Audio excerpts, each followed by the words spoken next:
Justin and Dom, how you guys going? Good, thanks, Good, Tyler. How sir. are you? Yeah, good. Thanks for coming on. So it's 5 a.m. where I am.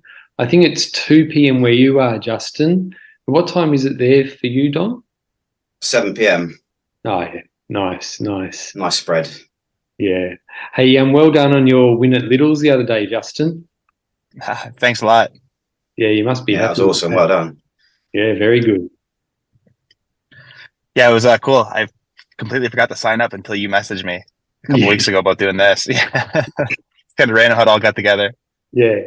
And you must have, and like the course that you ran on, is that exactly the same course that they're going to be running on in a couple of weeks at Biggs?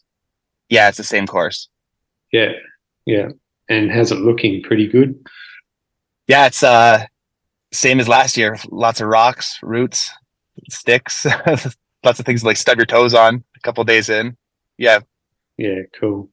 And just wondering, like, that day course, they say it's pretty hard. Like, is it really, how hard do you find it? How quickly were you doing your day loops on it? The first day I was doing like 52-minute loops. And the second day I was kind of taking it easy. Just wanted to make sure nothing bad happened. It Yeah. was coming like 54, 55 minutes. But yeah, there's the couple days in, like there's some climbing and stuff. Like I could see like twist an ankle and stuff if you're not paying attention. Really? Yeah. Oh yeah, for sure. Yeah. Yeah, cool.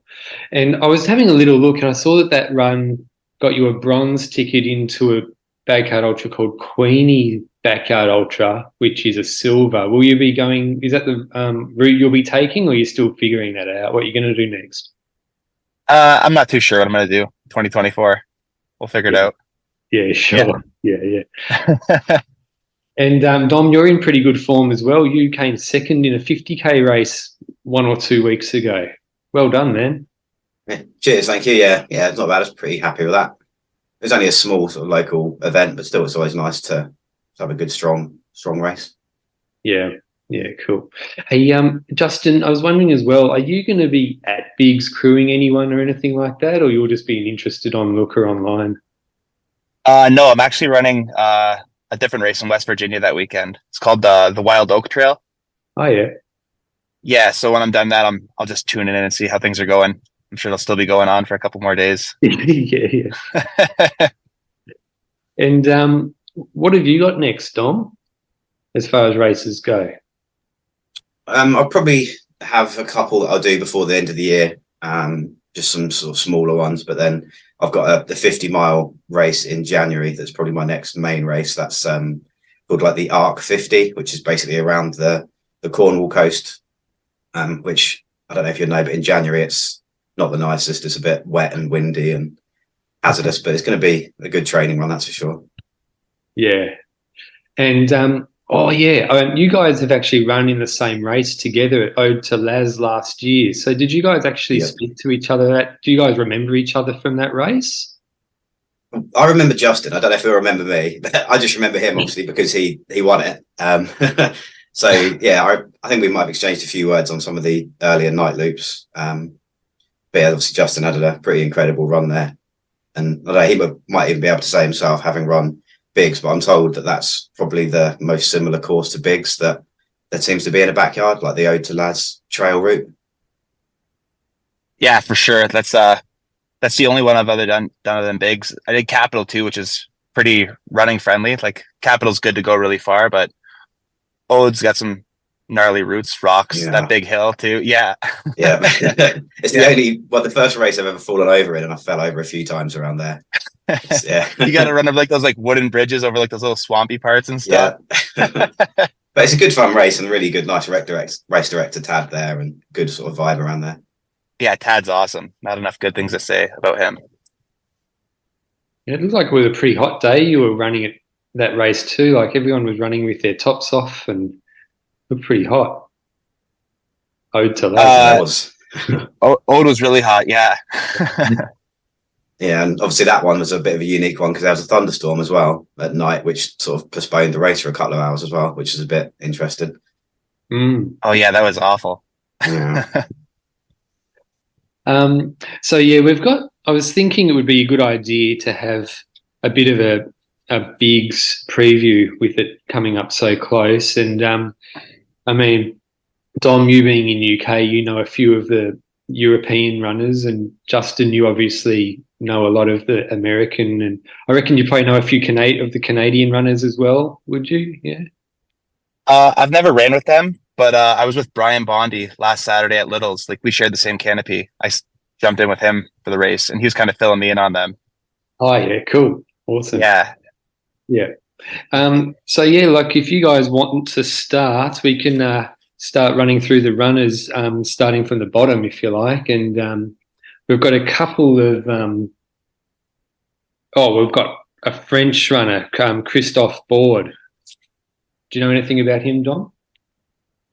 I've definitely not got the page up here to just cast my eyes on, but I can see he was an assist at a backyard in France. You know, it's quite impressive. You're looking at from the bottom of the list, 55 yards. It's crazy, right? Yeah. Think about how this has escalated from how it was a few years ago. Sort of numbers you're getting, so that you get the last on the list at 55 yards. Yeah, but I think we're going to see that as a regular theme looking through this. With everybody on here has done something special and has got capabilities of going really, really far. So yeah, definitely. Yeah. We've got Amanda Nelson next from Canada. So do you know much about Amanda Nelson, Justin? I've never got to run with Amanda, but she's like a Formula One car. She's got a ton of speed records, like the woman's record for the 100-miler and stuff. So if she can get through like the trail, like the 11 loops, I think she's going to have a breeze on the road because there's like 13 road loops. She'll get a lot of sleep and stuff. She can go pretty far for sure. Yeah, cool. Yeah, she's a powerhouse. Right, yeah, awesome. Yeah. And I think she qualified with 56. I'm not sure what race that was in. I think it might have been the Masters in Germany, but yeah, the race of the champions. Yeah, that's it. Yeah. Next is Ben Nichols from Australia. So the Timboon Tractors, his nickname, and he was actually the last one standing at the first backyard ultra I ever did, when he did 41 yards. That run got him into the Australian team at the Sat Champs, which he did 56 hours at. So they're the only two backyards he's done. And whenever he's done one, he's just waited, and it's eventually got him on to the next stage. So just recently he won a 200-miler about 2 months ago. So he's definitely fit, and he's a really, really good runner, and he just keeps on going. So I reckon he'll be sticking around for a while. I'm really excited to watch him as well. It's going to be good. Then we've got a Swedish runner, Branislav Savic. Do you know anything about him, Dom? Well, it's another one with an assist. So that was from the World Team Championships 2022. Got the assist for Sweden there, 56 yards. So maybe trying to go one more in a couple of weeks. Who knows? Yeah. Then two American runners, Kevin McCabe and Jason Begonia. Yeah, those are like two of the nicest guys, but they're bulldogs. They were both hurting last year, just dying. So I know they're gonna like throw up like every loop, just struggling. They just kept pushing on. Soldiers. Yeah. They're good guys too. Yeah. Yeah. They were both in Team USA last year, were they, with you, Justin? Yeah, they were. Yeah. I had my music on like on the road loops night too, and I could hear Jason like puking, like trying to get something out of his stomach. Yeah. And he kept moving, he kept motoring. Yeah, he went like 13, 14 hours after I dropped too. That was still going on. Yeah. And they both did 57, so yeah, it's really good. How many hours did you go in that team champs last year, Justin? I dropped on hour 45, so I finished 44 loops. Yeah, and that's your PB so far as well, isn't it? Correct. Yeah. But is that a goal of yours to make it into that American team again next year? I don't know. I'm undecided what I'm going to do 2024. Yeah, fair enough. I got to start using some vacation time with my girlfriend. Otherwise, I can't be doing these races and just walking around funny for a week after. Yeah. You need to find races in good locations where you can do the two together. That's exactly. She'll catch on quick. Yeah. Yeah. Then we've got a Mexican bloke, Rodolfo Ramirez Leonides. I don't know if either of you know much about him. He did 58 yards at the Sat Champs last year for Mexico to qualify for bigs. So, but I couldn't really find much information about him. Do either of you know anything? I don't know much about the Mexican team other than like the trail they ran on was pretty gnarly, I guess. Like a lot of elevation, like tough, rocky and stuff. Like they could have took a pretty gravy trail and they just didn't do it. So if he got 58 on that, impressive. Yeah, awesome. Matthias Pelgrims from Belgium. Yeah, strong nationality there. Belgians are going to be a bit of a force, I think. Yeah. So, he did. That's Legends backyard. He got 59 in. I think there's a good chance he or another one of the Belgians could place quite highly with some big numbers on this. Yeah. We've got James Blanton from Australia who qualified with 60. He's a really tough dude, and he'll be running this will be his 4th backyard ultra at bigs. And he qualified at just one of the last events of the qualifying period just a couple of months ago at Clint Eastwood when he went for 60 yards. And he could have kept going too, but him and the other runner, Ryan Crawford, they decided, we've done 60. James, you've qualified. And Ryan was already going to be at bigs. So they just decided to stop together and just save their bodies for bigs. So he's having a big year as well. He's run in 2 100 milers, and this will be his 3rd backyard for the year. So, and he's a really good runner. So I expect him to do really well. Got 3 French runners, Dom, Fabrice, Philippe, and Claire. Yep. So Claire, I've run a few yards with her at Suffolk backyard this year, where I think she obliterated the female course record there. I think it was about 27, 28 yards. And I think she did 60, 61. Yeah. So I think at the time that she took, I think she took the new French national record with that run. And she had a few niggles there as well, and she persisted through. So she's won a lot of, big races. I think she won the Spine race, which I don't know if you know, over here is quite a grueling sort of multi-day race through the middle of the UK.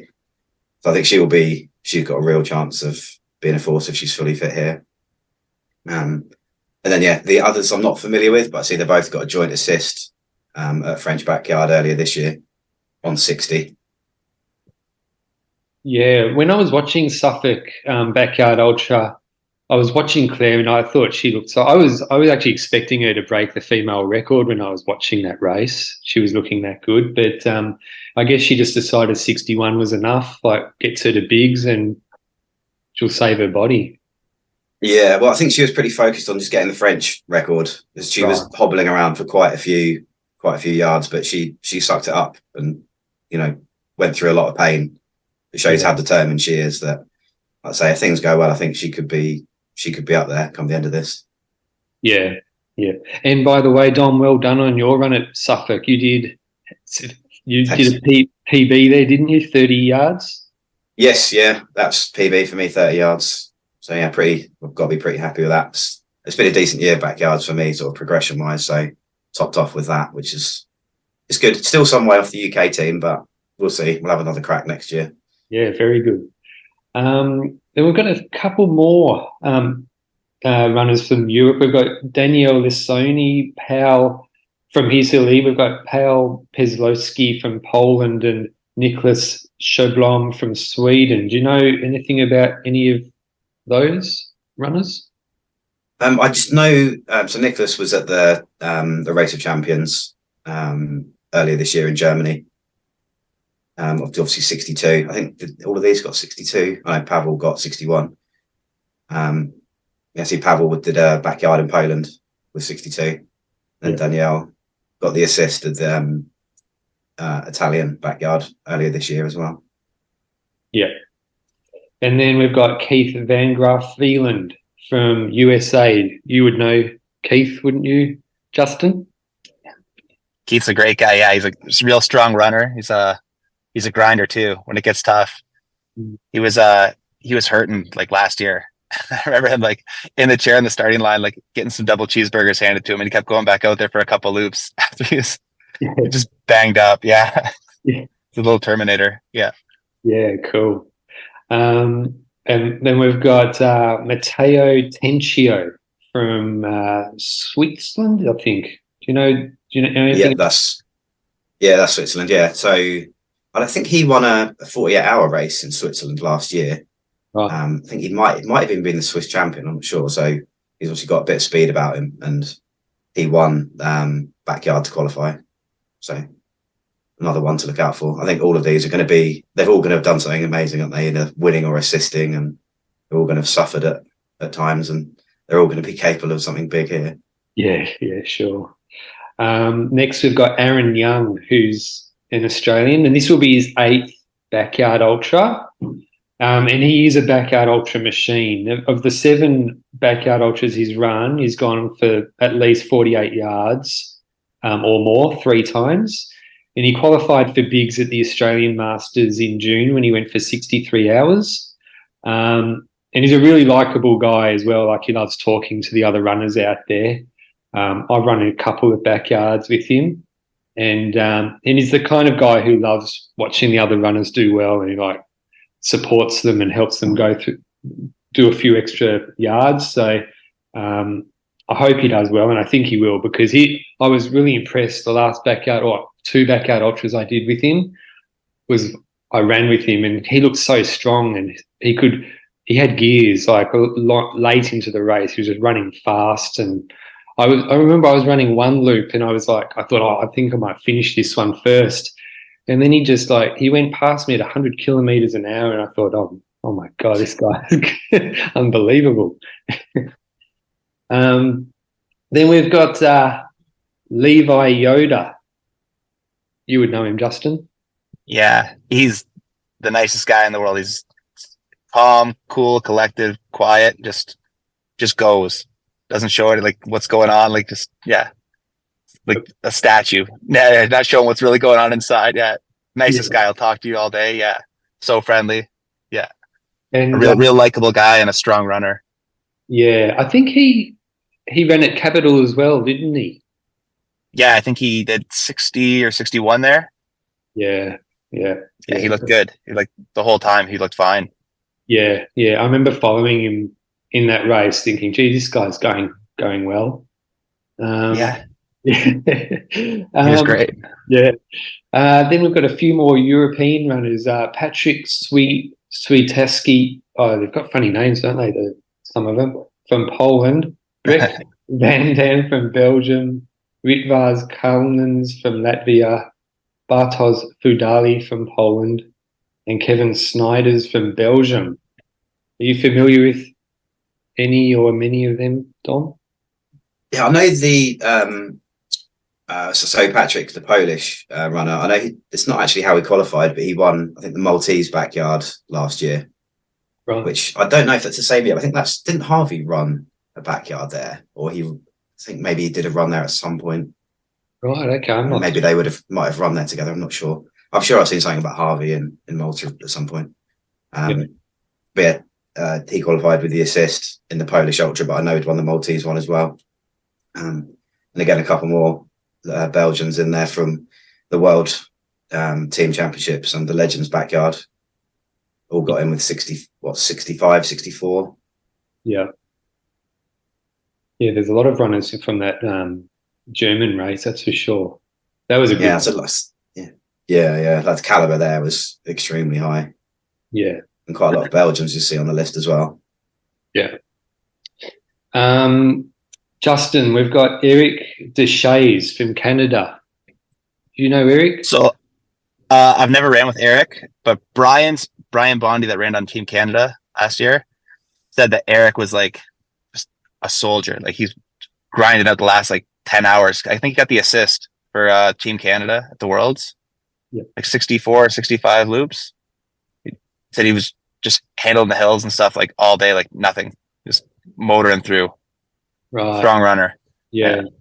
Was the Canadian course, are you familiar with the course that they ran at the Team Champs last year? It's on the other side of the country. It's in British Columbia. Yeah. I guess it had more elevation than the big scores, but it was like a lot of like dusty trails and stuff. I guess they had a bear on their course too during. Oh, really? So I try not to run in those areas. Yeah, if I can. Yeah.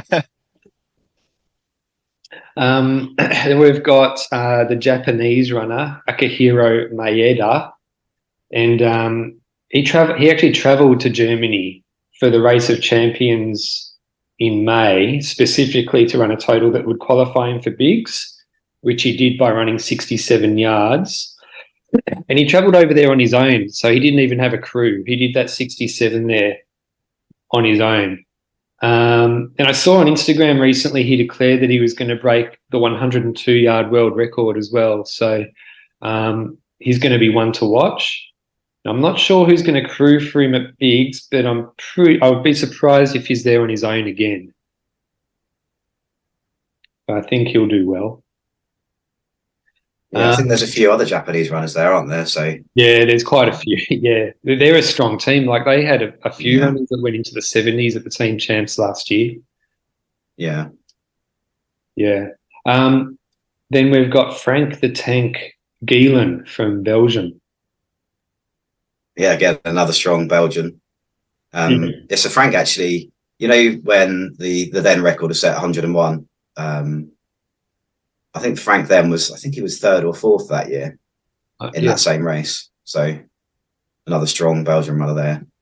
Yeah.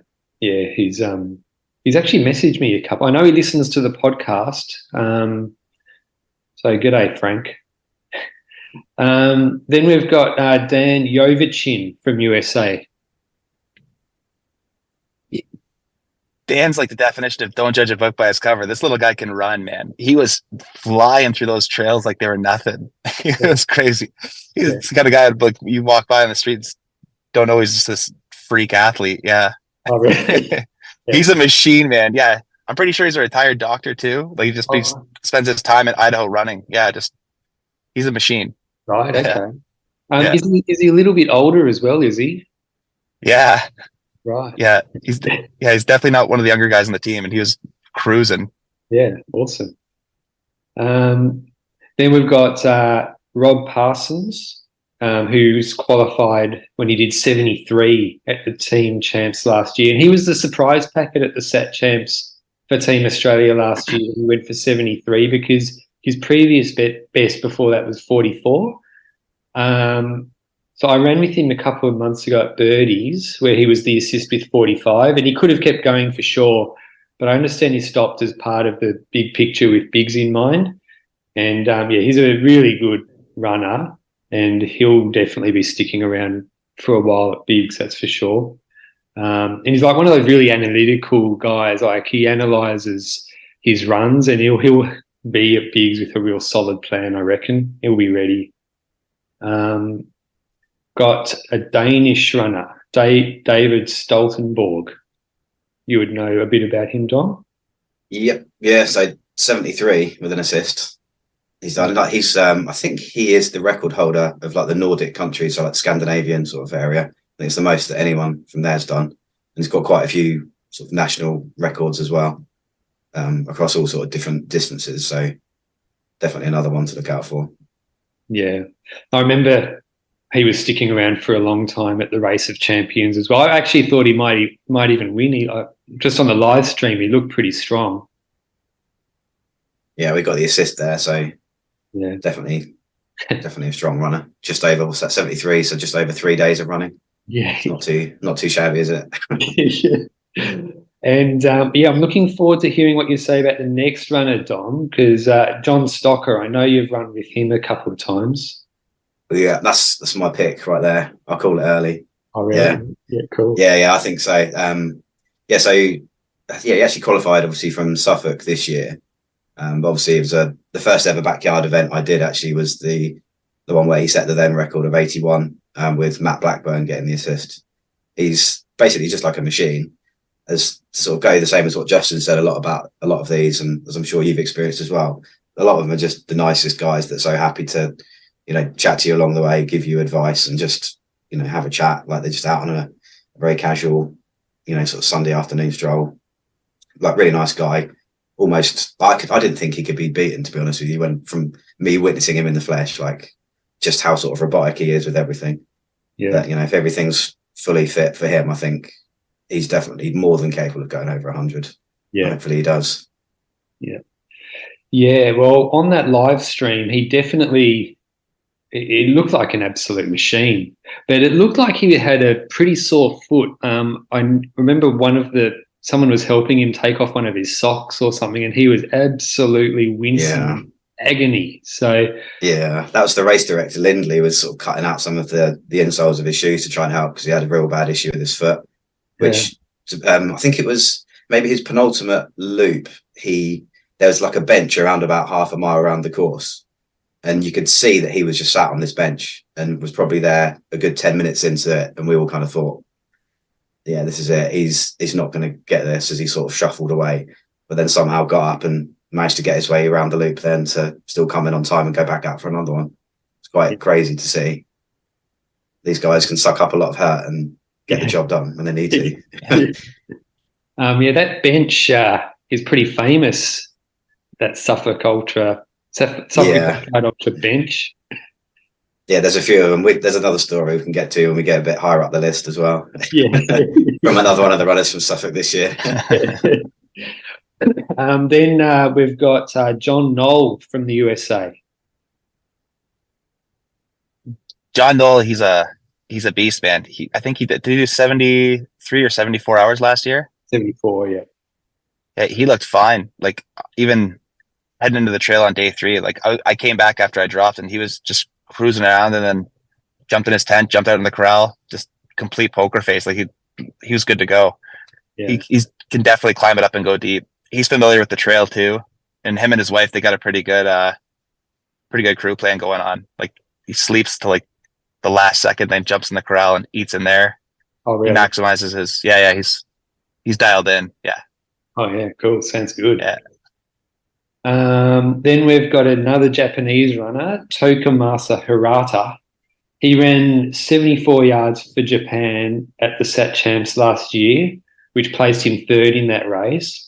Doesn't look like he's raced this year from what I could find, but I saw that in November last year he won a 103-kilometre road race in 8 hours, 52 minutes, being the second place runner by almost 2 hours. So that's a pretty impressive performance. Yeah, not many races you're going to beat somebody by 2 hours, are you? Like, he comes in second. Yeah. Then we've got Justin, an American runner, Jen Russo. Jen, just another freak, man. Doesn't make sense. Yeah, she's got the world record for female loops, right?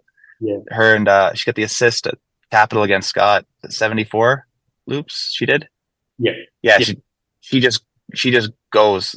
Little tiny lady that just kind of floats around and hangs out front of the pack and stuff. Comes in, just, again, even if she's hurting, she's just grinding it out. Yeah. You'd never know if you're talking to her, like you're running to her like in public. You can just keep pushing and going. Yeah. Yeah. I saw that she was out on a run with Harvey Lewis and Sam Harvey the other day. So that was pretty cool video to see.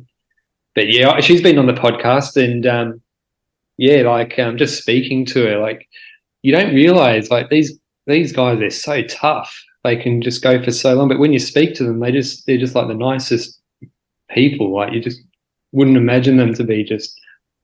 There's something inside them that just keeps them going. Yeah, Jen's got a heart of gold. Like, just talk about just normal things, like our kids, what she used to do. Used to bartend back in the day and stuff like that, and just while we're out there running for a couple of days together. Yeah, just, you don't realize she's going through something. She just keeps trucking. Yeah. Yeah. Then we've got Ryan Crawford next. Ryan's one of the most well-known backyard ultra runners in Australia. You might have seen, there's a really good documentary about him on YouTube called Against the Tide. And he's a previous Australian record holder. He was the assist at the Sat Champs last year when he went for 75 hours. And he's the other runner who did 60 hours with James Blanton when they decided to stop together. And he's one of those guys who runs his laps fast as well.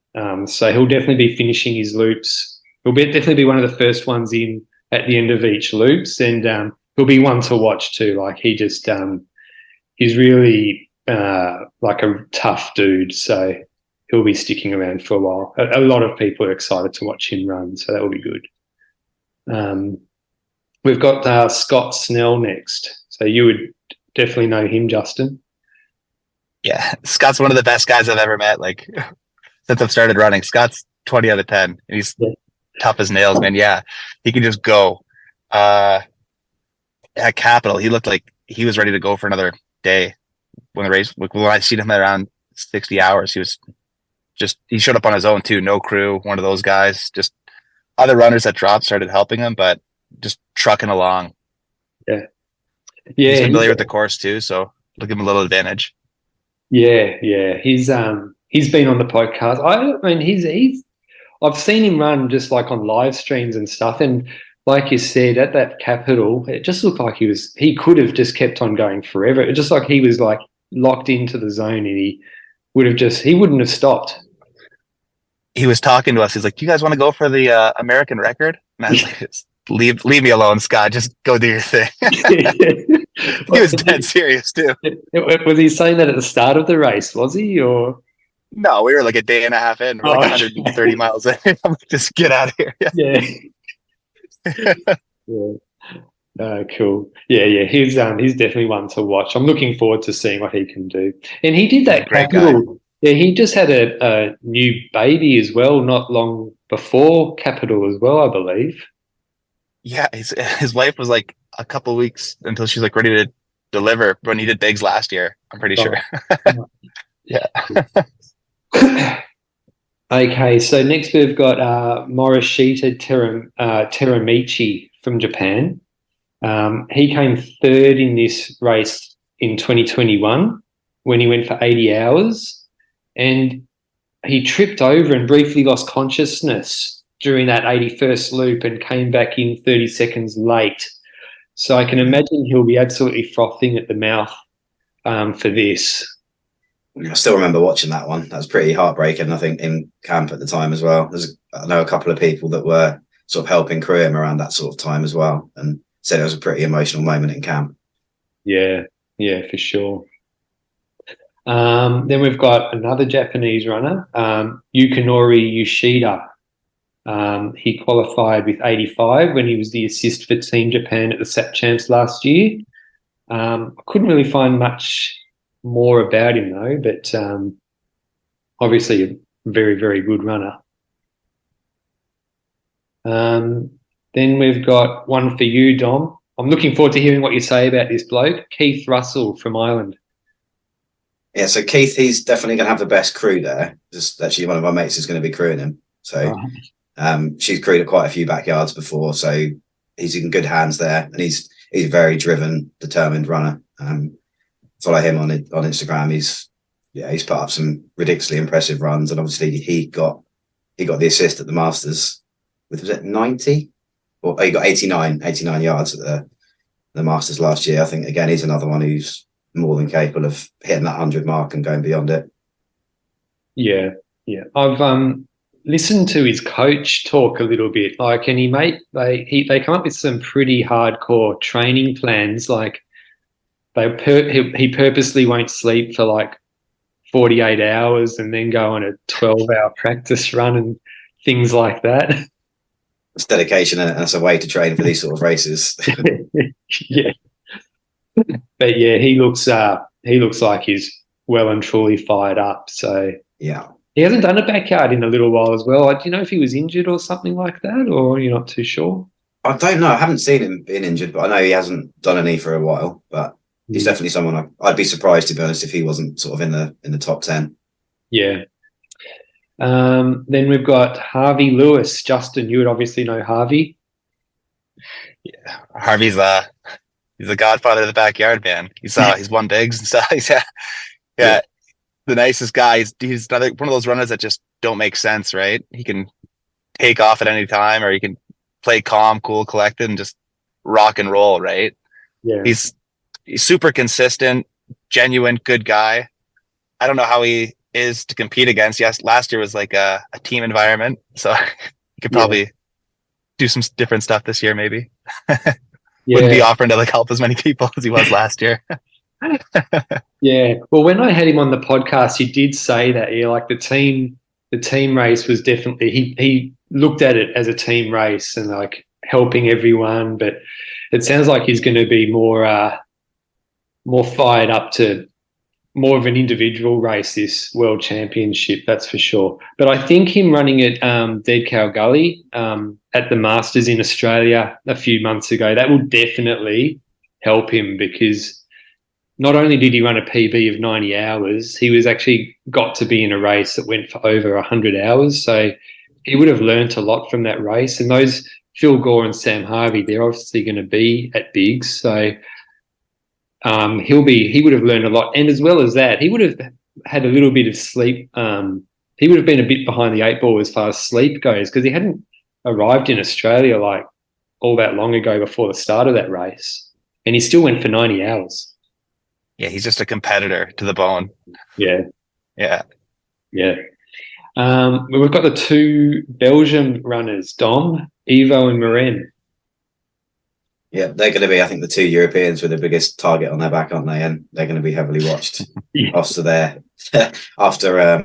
what happened last time with them sort of deciding to call it quits at the 101. I don't think there's any risk of that happening this time. Yeah. But yeah, both obviously incredibly strong. Yeah, 100%. They're sort of, you can say that about so many of these, but I think, barring injuries and issues, they're going to be up there. They're more than capable of going above 100. Obviously, these are the first two guys to ever do it. They're going to definitely be in the mix. One of the things I found interesting about when they broke 100 is that all the videos and photos, it looked like they did it so easily. There was there were no videos or photos of them like passed out or in pain. It just looked like they did it so easily, and they could have just kept going and going and going. So, well, that's the really interesting thing, isn't it? We don't really know how much further they could have gone in that situation. I think the course they did is supposed to be quite a favourable one as well. So it's obviously interesting how that would translate to Biggs, which is a whole different ball game, really. Yeah. But obviously they've done it before. Yeah. Yeah. And they had an indoor crew area as well. Like they didn't have to worry about tents and marquees, but it doesn't matter. If you're going to do over 100, it's impressive. Yeah. So I don't actually know what the weather's like there at the moment. Justin obviously might know if he was there, last week. Last week it was really hot. Last year when I was there, it was really cold, like really, really cold. Oh. So I don't know how to gauge the Tennessee weather, but it could be all over the place. Yeah. Like last year, I remember waking up a couple hours after I dropped, and like I could see like my crew asleep in like a gravity chair and a canopy, and their breath just coming out. They're like, everybody is shaking. Oh, we're all freezing. Yeah. I don't think Laz is going to provide heaters for the crew down there either, so they're going to have to suck it up. The chili will come out every couple days, or a couple hours. Yeah. All right. So now all those runners that we just went through, they were the runners who qualified via yardage.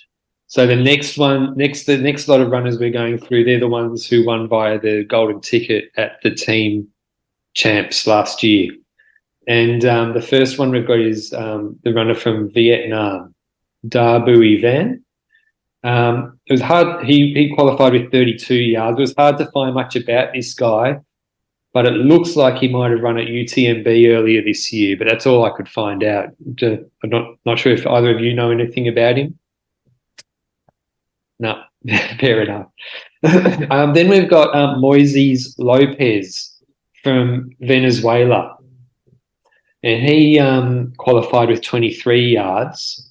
I know where they run their backyard ultras, like because I had the race director from Venezuela on a little while ago. Where they run their backyard ultras, it's like a desert and extremely hot. So I can imagine he won't know himself in Tennessee. Hopefully it's not freezing cold like you said it was last year for him. But I think it's awesome that countries like this are being represented at the World Champs. And the race director I had on, he was telling me that when he was telling his runners about it's a world, like they're running against the world and the winner goes to Tennessee, the runners, they literally did not believe him. They just they thought he was having him on. It wasn't until he showed them the live stream, which was hard because there's not much internet over there. It wasn't until he showed them photos of the live stream that they actually believed him. But yeah, I love that the smaller countries are being represented at bigs, and I hope this guy does well. So that's exciting. We've got Peter Chadovich. You would know him, Justin? Yeah, he's that's my pick to win for sure. Really? Last year, he looked like a little kid playing when he was done. He was just having a good time. Wow. No signs of slowing down. Yeah, I think his second last loop on the trail, he didn't like. My crew texted me. He was already home, which was like a 9-hour drive, and he just texted me that Piotr did like a 40-minute trail loop. Really? It's not a good idea to do on day one, and he's doing it on day 3. Yeah. Cruising. Yeah. He's another one of those guys that falls into the category of a really nice dude as well. And He's the nicest met him guy. at BFC this last year. And he did, I think he came the 10th or something at BFC, and he got lost and still managed to come in top 10. And obviously he won Ode, I think the year before you did. So again, really nice guy, and has got a massive pedigree. Yeah, he's just giggling, playing around, loves running. Yeah, great climber too. Like he's just walking up the hills like they're nothing, floats up them. Yeah, cool. Because I don't actually know that much about him, but he won. The Team America, so he's obviously a great runner. I'm looking forward to hearing what you say about Matthew Blackburn, Dom. Again, another one of those guys, just a really lovely bloke. Obviously, he was the one that got the assist when the then world record was set by John. So he got the 80 yards when John got the 81. He's like ridiculously fast runner as well. He's got a lot of, I think he's got like one of the top 5 times in Europe for 48-hour runnings. Distances for 48 hours. And again, really nice dude. Definitely more than capable of hitting 100 himself. He was at Suffolk this year, actually helping to crew a couple of the runners there, including Hendrick, that we'll get onto. So he's actually not done a backyard. He might not have done a backyard since the UK team last year, actually. But I don't think he likes to do too many of them. That's the thing. So it's going to be really interesting to see what he does here, because, again, really nice dude. And he's more than capable of sort of getting the job done. I mean, him and John, when they set the then world record, they ran just the two of them for basically the best part of 2 days, just the two of them. So he's got a lot of mental strength there. Yeah, he looks like the UK version of Sam Harvey. They look the same. Got the nice curly locks. Yeah. But no, he's a really nice guy, and it's the guy that's going to crew him out there, Andrew Smith. I think he won the original Suffolk backyard. He's run an awful lot of these as well. So from a crewing perspective, he's in good hands there too. Yeah, it sounds like they've got a tight. There's a handful of tight blokes going over there from the UK, like him, John Stocker. They're good. They're a strong unit, I think. Yeah, and I think that will help at times. When you're a couple of days in, if you've got someone that bit of familiarity there with people in the crew that know you really well, and you've got a few different people there, it'll help. Yeah. Then we've got Nima Javaheri from Switzerland. Do you know much about him, Dom? Yeah, I've had a bit of a look up about him, actually. He's won quite a few backyards in Switzerland. And also there's he's done a few repeats of Everest as well. So obviously he's a good climber, which will help with the the Tennessee hills. Yeah, he's obviously won a few before, so qualified but winning the Swiss with 35 yards. Yeah, I looked him up as well, because I wasn't sure if you knew much about him, but he's never lost a backyard ultra. He's done his 6 from 6, okay. And his PB is 51. So who knows how high his ceiling is? He could be sticking around for a really long time. That's the interesting thing with some of these runners, isn't it? Where they've not been beaten, so they haven't found their limit yet. Yeah. Which, despite all of these are going to be really, really talented runners, but most of them have found their limit. Yeah, at least once or twice. Yeah. Exactly. Yeah. We've got Sweden and Spain. Torbjorn Gilbrin from Sweden. Yeah, so actually he did I think the most amount of yards that anybody did in 2021 in Europe. So, that was, I think, 40 odd we got on here. Yeah, and obviously 57's qualified him. So it's a decent sort of progression going on there that definitely could be one to watch out for this year. It carries on that sort of trajectory, could easily be talking, towards the top end of 100 there. Yeah. And then Oriel, you would know Oriel, Dom? Yeah, he's a lovely bloke. He ran at Suffolk this year as well. That's the bench we mentioned earlier. I'm not sure if it was that one or a different one, but so he qualified, I think, already through the Spanish team, but at Suffolk this year he did, I think it was 82. It was definitely more than 81 because he set the new course record when he won Suffolk this year. Yeah. But so there's one particular loop where he fell asleep on a bench, only for John Stocker to actually sort of wake him up on the loop to say, come on. And obviously this shows kind of what the culture of these sort of races are, where you could have other people that would just sort of leave him there and just crack on. But no, woke him up, and then the rest is history. Oriel went on to win the race, and really nice bloke. I had a chat with him on some of the early loops. He was happy just to chat about his arrival in the UK, and obviously as the race went on, I think he was actually due to fly back to Spain on the Monday or possibly on the Tuesday afternoon. So his dad was there crewing, had to change his flight for him because it was obviously still running, so couldn't fly home. Had to delay his flight 24 hours. Yeah. And that's sort of stories we like. He's running some massive, really long races, like 800-kilometer races and stage races as well. So he can, to me, watching a live stream, it looked like he could have broken 100. That's what it looked like to me anyway. Yeah, definitely. Again, he didn't find his ceiling there.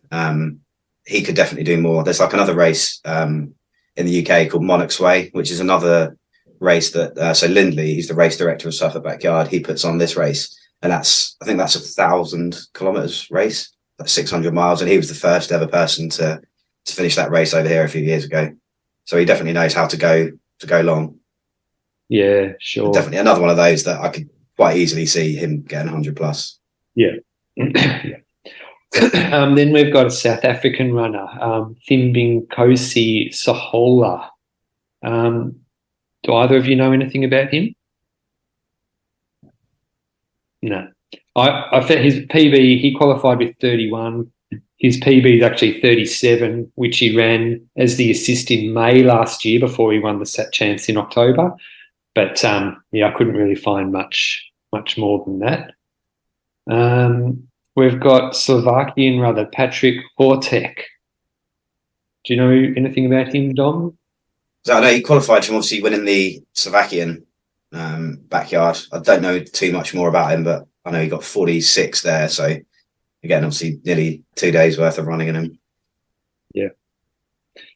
Then we've got Joshua Toe from Singapore. It was his second backyard ultra when he was the last one standing when he qualified for this last year.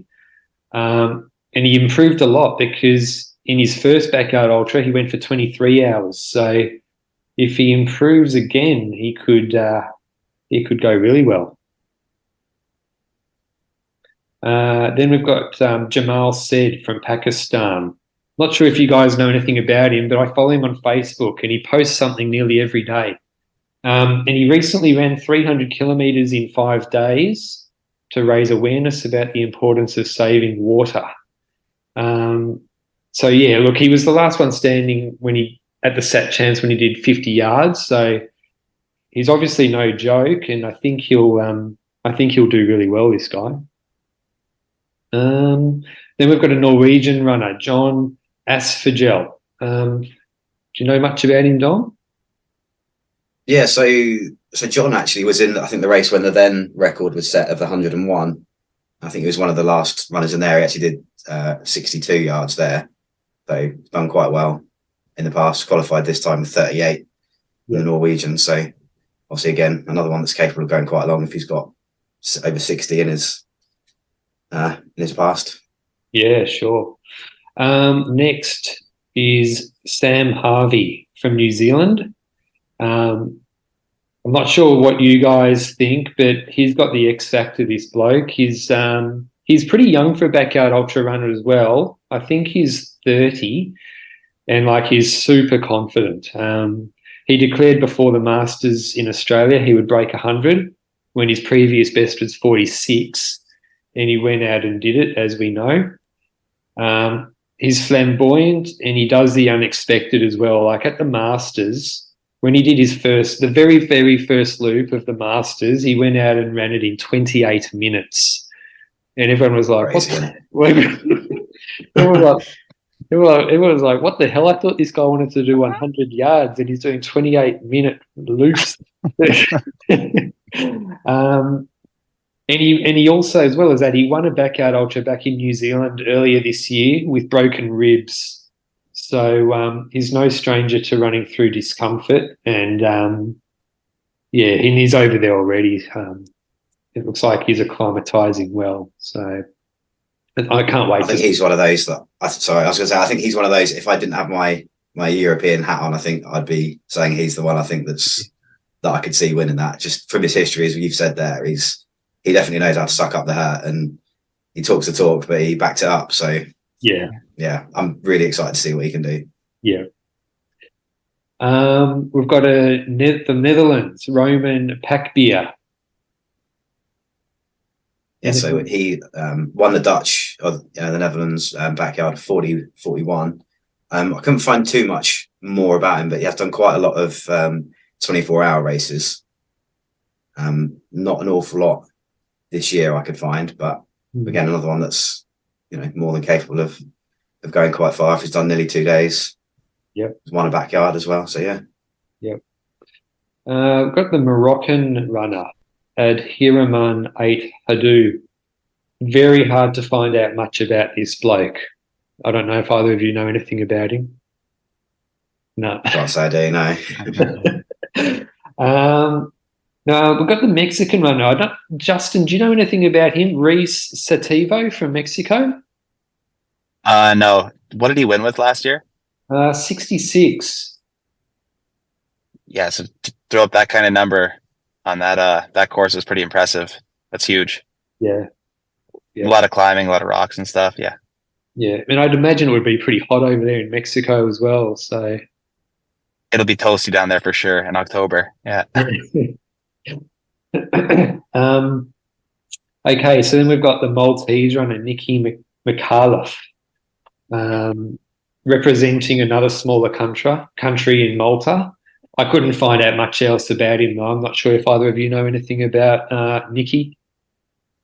No, I can't say that I do. Obviously, other than being the Maltese champ, but looking at it, I've done a couple of sort of 100k plus races this year.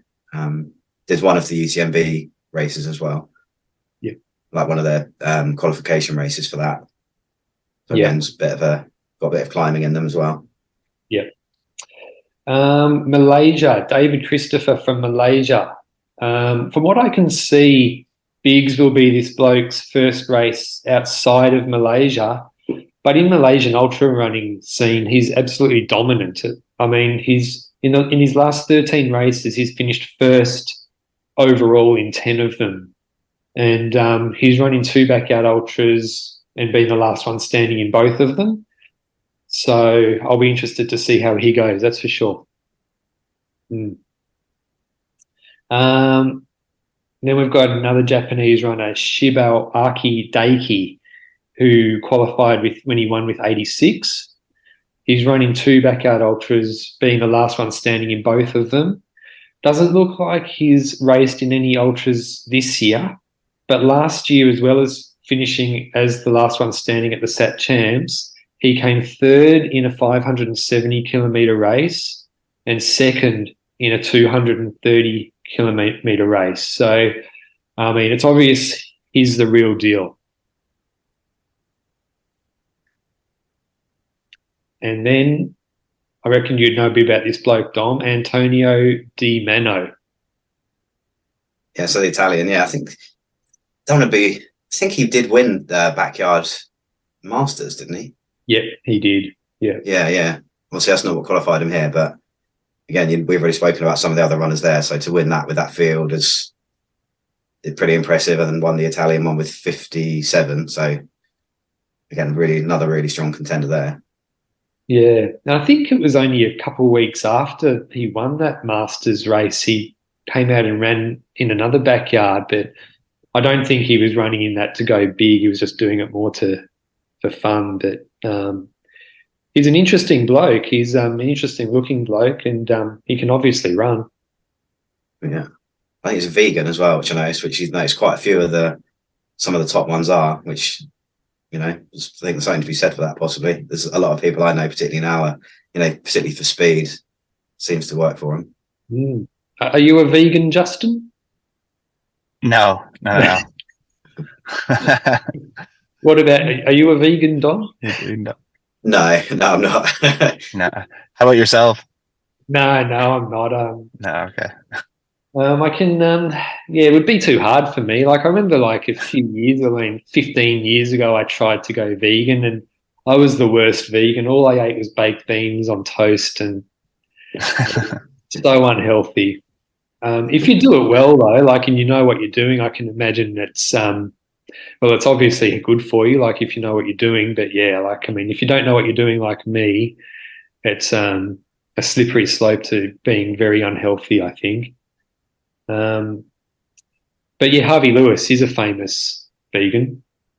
Yeah, he forgot to bring some food out on the loop last year, and I offered him some crackers, and he stopped and started like reading the ingredients. Like, yeah, I can't have these. I was like, yeah. All right, I'll eat them all then, man. Yeah.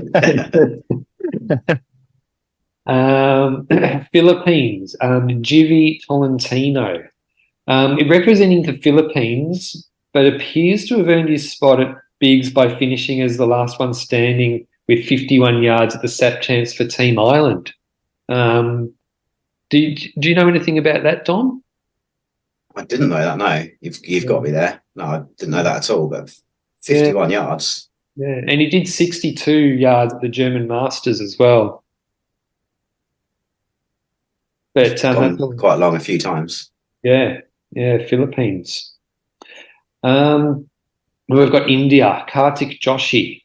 I think he's the youngest runner at Bigs, being just 23 years old. And he earned his spot at Bigs by running 22 hours for Team India at the SAT Champs last year. We've got Iceland next, Thorleifur Thorleifsson. Do you know much about Thorleifur, Don? Well pronounced. No, I have not loads, but again, he's gone and done. What's he done here? 37. I think he's hit 50 before. Yeah, as well. Yeah. Obviously, won the Icelandic Championships, I believe. So, nice part of the world to run in, I'm sure. Mm. He travelled to Germany. Some of the rocky terrain there might be helpful for Bigs actually as well. Yeah, well, rocky and steep as well. I'm guessing. Yeah. They got tons of that there. Yeah.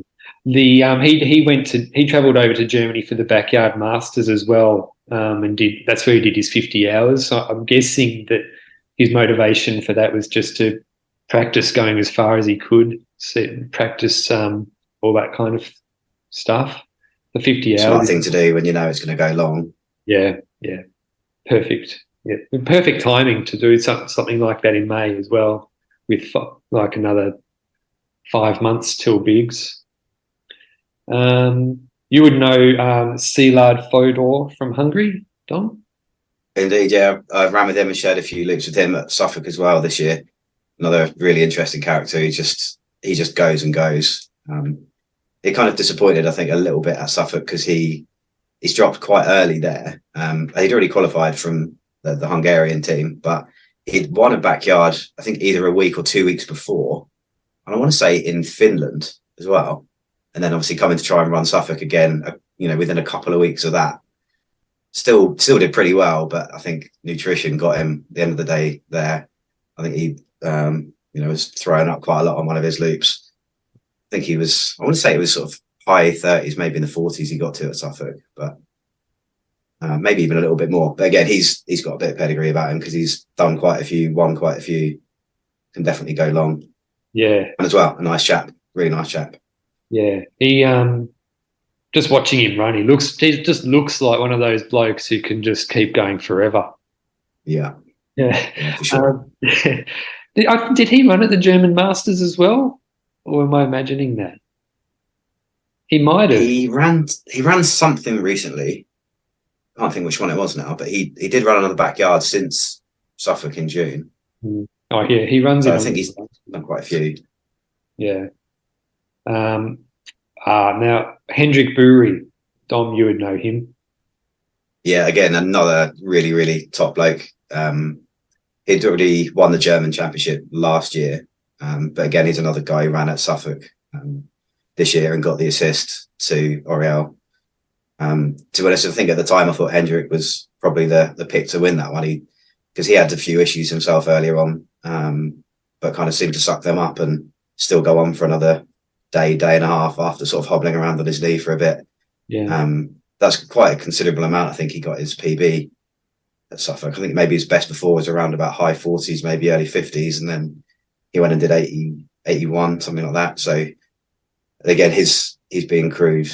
I think he's going to be in with Matt Blackburn. So I think their crew know each other pretty well. I think Matt's wife or girlfriend and then Andrew Smith are going to crew together there. So they all get on quite well, know each other quite well. I guess another one you could quite easily see hitting 100 if everything goes right. Yeah, sure.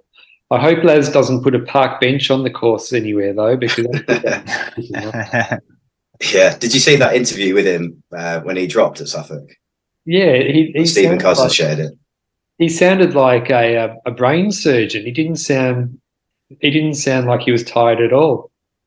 No, he just sounded like just almost normal, right? But he was saying, he wasn't really sure where he was, but then he expressed it so clearly that it was a bit of a strange one, really. And you could see Steve in his interview and did sort of say, this is probably the most logical thing I've heard someone say all weekend. And well, I say weekend, this was into the Tuesday, but 80 odd hours in, I think at the time he thought he'd had enough, but then on one of those on reflection, it's like, well, I think that's a standard thing for this, isn't it? You always think, maybe I could have done that a little bit more.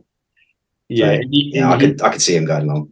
Yeah, me too. And he said that when he was on the podcast as well.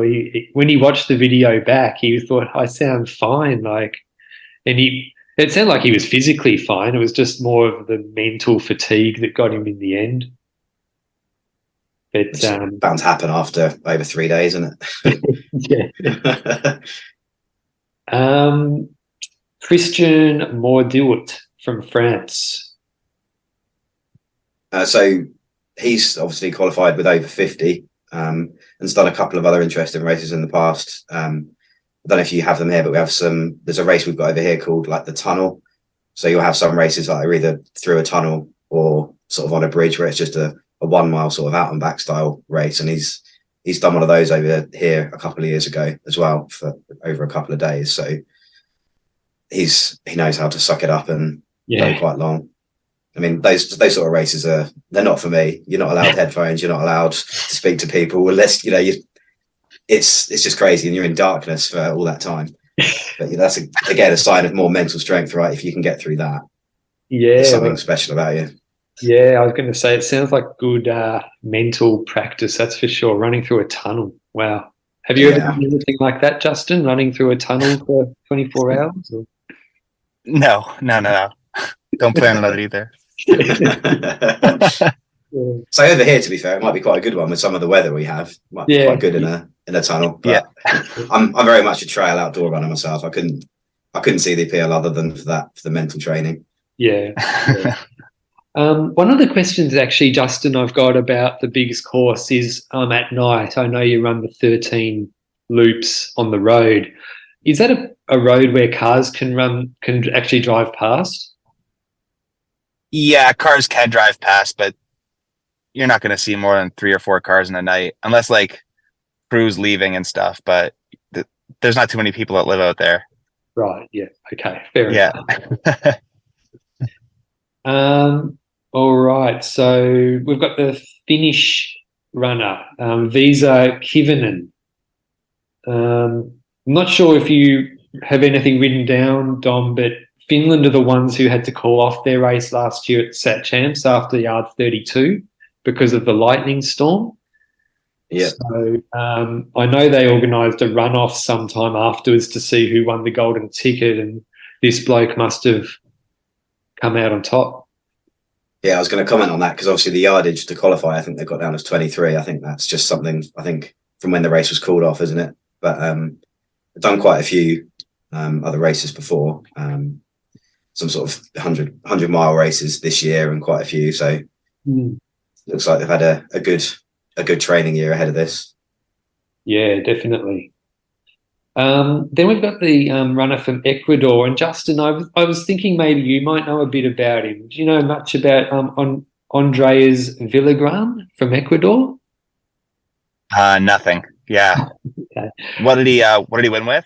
Well, the reason why I ask is because it looks like he lives in America, and it looks like it's going to be his fourth time running at Bigs.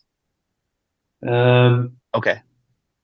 Yeah, because he ran at Bigs in 2018, and it looks like he lives in Miami, but I'm not sure about that. Okay. It's pretty hot down there too, so he'll be ready when it's hot during the day. Yeah, yeah. Yeah. But yeah, he won with 35 when he won at the Sat Champs. Yeah. Then we've got Denmark, Soren Moller. So another strong Dane, 66 to win their national championship, which again is obviously quite a good one, we know from runners mentioned earlier as well. So I don't know an awful lot about him, but obviously winning that's pretty good job, getting 66 yards under your belt. Yeah, sure. And then we've got a Canadian runner, Justin, Ihor Veris. Do you know them? I've never ran with Eeyore, but I guess was totally fine. 65 hours in, he's coming in 55 minutes, like steady Eddie, and hasn't found his ceiling yet. He's a young guy too, like 28, 29. All right, yeah. He's young. Yeah, Chilliwack's pretty hilly. That's where he's from. Yeah. Yeah, he's definitely got some elevation training for sure. Yeah, it sounds like for everyone I follow in Canada, it looks beautiful over there. Lots of hills and mountains and forests to run through. Is that kind of like where you live, Justin? Or where I live, it's flat as a pancake. You can't. Oh. There's no hills there. Yeah. But once you go to like the West Coast, it's all like the Rockies. Yeah, it's beautiful. Yeah. And just out of interest, I know you live in Canada, but you run for Team USA. So are you an American living in Canada, or how does that work? So I was born in Ohio, and I've lived in Canada almost all my life. Right. I'm a dual citizen. Yeah. When I went to Ode, where I met Dom, I was going there with the intentions on running for Team Canada. I had to run 32 loops, and that would have got me on the at-large list. Right. And then that lightning storm happened, and they delayed the race. So my girlfriend and I were going to pack up the car because she had to work like the next day. And then Tad was like, "Hey, if you stay and win, like your American citizenship can get you on this team." And I was like, "Unpack the car, honey. We're going back out there." Cool. We've got Rene Cunha from Brazil. Hard to find much information about this bloke, but I heard an interview with a Brazilian running podcaster who said that the runners in Brazil stop early because they have to go to work the next day. So they kind of implied that they stopped because they had to go to work rather than reaching their limits. So Bigs will be a good opportunity.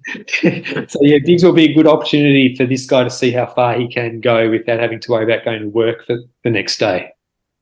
Yeah, hopefully take a couple of days off work. Yeah.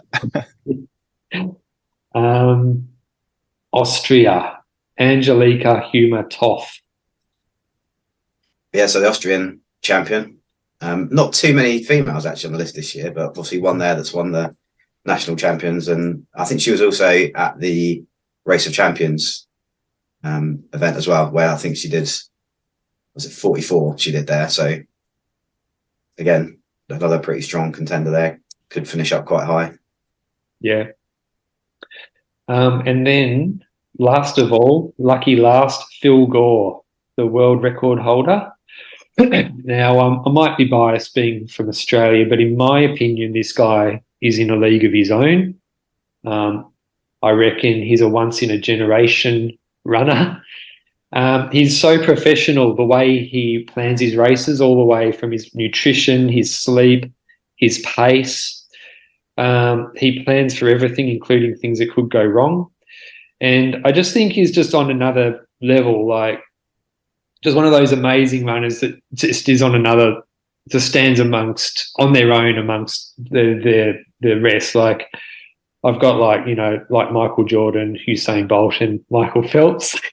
I reckon he's on that kind of level. But so yeah, well, I mean, you guys would definitely have heard of him and seen footage of him running. What impression have you got of Phil Gore from what you've seen? I'll let you go first. I'll go for it. Yeah, Justin. Okay. Phil's, like I agree with you for sure. He's in a league of his own. Unbiased American opinion for sure. Like internationally, he'd be my pick, him or Sam Harvey. But he threw down at Dead Cow Gully, right? Like he was cruising, like so consistent, like looked super calculated and not winded at all. Yeah. Like when they were going out on like 101, 102, like he just looked like he was just getting started. Yeah. Yeah. It was chalk and cheese looking at the footage and photos between him and Sam Harvey. Like Sam Harvey looked absolutely wrecked. And that's one of the reasons why I have so much respect for Sam Harvey, because he kept going and going and going when he was totally stuffed.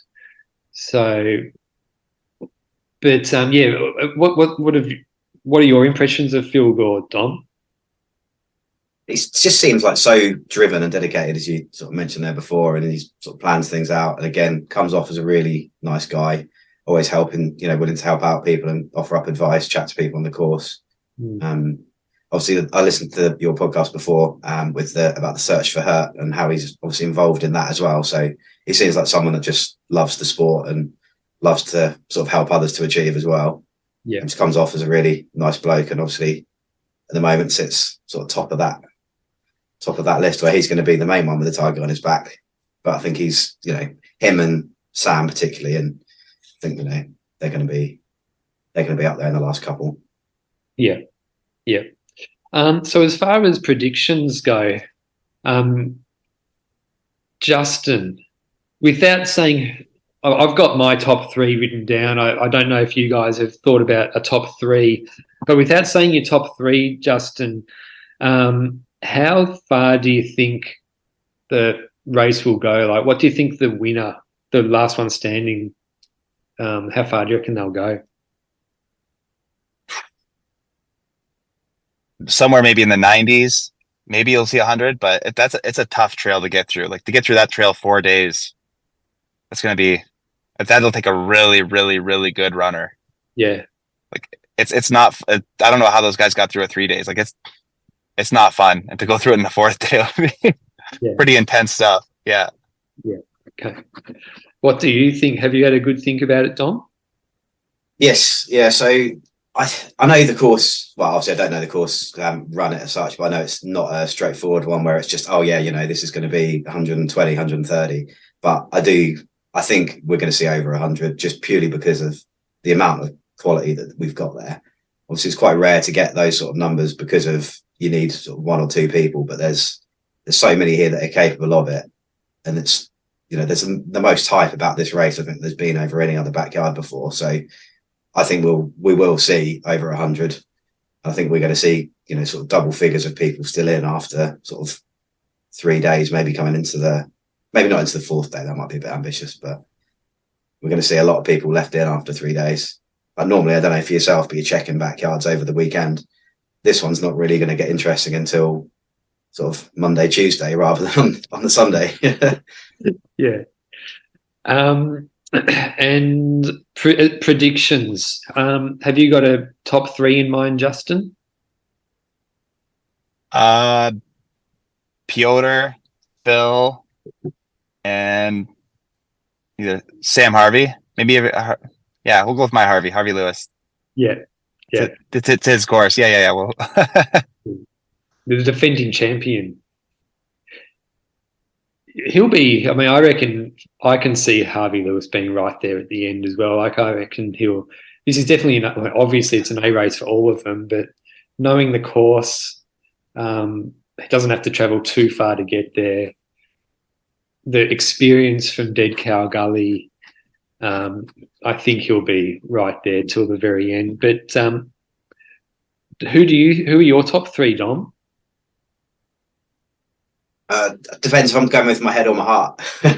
Well, no, I think Sam and Phil obviously are. I think realistically that they're going to be two of the last three. There's a very strong chance of that. But I like Piotr is a very interesting shout actually as well from Justin there.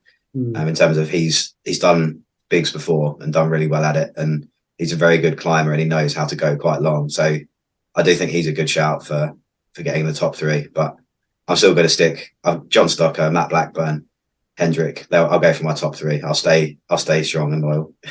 Yeah. No, I agree. I think that those three, as well as Keith Russell from Ireland, I think they're a very, very strong bunch of runners. Like they've got. You've done well, Dom. Like there's been so many. I didn't realise there were that many European runners. I asked you. Yeah, I did have a look, and I thought there's no way I'm going to have info on all these guys. But some of them I know, and like even then when I've mentioned, maybe 5 or 6 that I didn't even mention Keith myself there, and so I know he's done like 89 odd before, and I know he's going to be in good hands from a crew perspective. And I think you could have someone like that we've barely really even touched on, and they could quite easily come through with over 100 and win it. And that's how it goes, isn't it? Yeah, well, that's it. And we've got the Japanese runners there as well, who everyone knows are good, but they kind of, for some reason, they're going under the radar a little bit. But I've put down my top three as, I mean, you won't be surprised, Phil Gore, Sam Harvey. Well, I reckon that Masters form will stand up. I reckon the form out of that is, Phil Gore, Sam Harvey. And my third, I've gone Shibawaka Daiki from Japan, who's because to do 86 and win the golden ticket, he must have had a little bit more. He didn't reach his limits, so an 86 is a very good total. So I think that he'll be in there right till the end. But I mean, you could throw a blanket over the field, and you'd be happy whoever you pick. Oh, for sure. I'd really be interested to see odds on people. Yeah, it's obviously not. It's not hit the sort of gambling market yet at this, but I'd just love to see how this would be priced, because I think it's almost an impossible task, isn't it? Yeah, well, I would have. I mean, I'm glad there's not a bookmaker offering up odds, because I would be gambling all my money. Yeah, but look, I mean, Phil Gore's definitely on top for mine, but I think Sam Harvey is just one of those guys who's just so determined, and he's already come out and said he's going to win it and all this stuff. But I think Phil Gore's got a similar mindset to Sam Harvey, but Sam Harvey just expresses it out there a little bit more. But it's I can't wait, and we're getting close, so. Everyone's posting less than 2 weeks to bigs. Follow the Facebook page, all this stuff. So, Where will you be for it, Justin? Just working or at home? I'm running the Wild Oak Trail. That's right. 112. It's in West Virginia, so it starts Friday and Sunday. So when I'm done that, I'll just start tuning in after. Yeah. And how long is that race? It's 112 miles. It's 32,000 feet of climbing, Wow. like all rocky and rooty and stuff. No Canadians ever finished, so I'm Wow. gonna try and rock that one out. Yeah.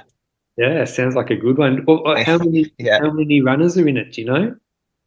I have no idea. Yeah. Sounds like a good race. Yeah, it's I'm excited for it. Yeah, cool.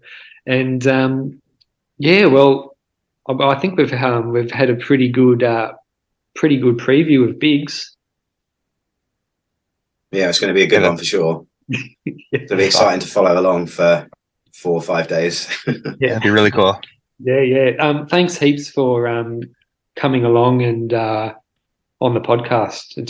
I've really enjoyed it. Yeah, it's great. Thanks for having us. Yeah, no worries. We'll definitely keep in touch, and all the best in your race, Justin, in a couple of weeks. And Dom, I'll be following you along as well. Hopefully you at Russell Bock, that will be your next backyard ultra, will it? Yes, yeah, that'll be my next one in March. So that's actually this year was the first time I broke 24, was there. Yeah. And I hit 26. So hopefully try and go a bit longer this coming March. That's my next backyard, yeah. And then maybe Suffolk again in June. We'll see. Yeah, very good. Very good. Yeah, well, look, awesome, guys. Thanks again for coming on. We'll definitely stay in touch. I can imagine we'll be messaging each other during bigs. Absolutely. Yeah, 100%. Yeah. Well done on your win at Littles as well, Justin. That was really fun to follow along. Yeah, thanks a lot. Thanks for the reminder too. That was too funny how that all worked out. Yeah, awesome. All right. Well, all the best, guys. We'll be in touch. And thanks again. Nice one. Thanks, guys. Cheers, and good luck with your race, Justin. Cheers. Cheers, buddy. Thanks, guys. Thanks. Yeah. Bye. If you've enjoyed this podcast, it would be awesome if you could share, comment, like, subscribe, all of that. If you've got any feedback, shoot me a message. Hope you have a great day. See ya.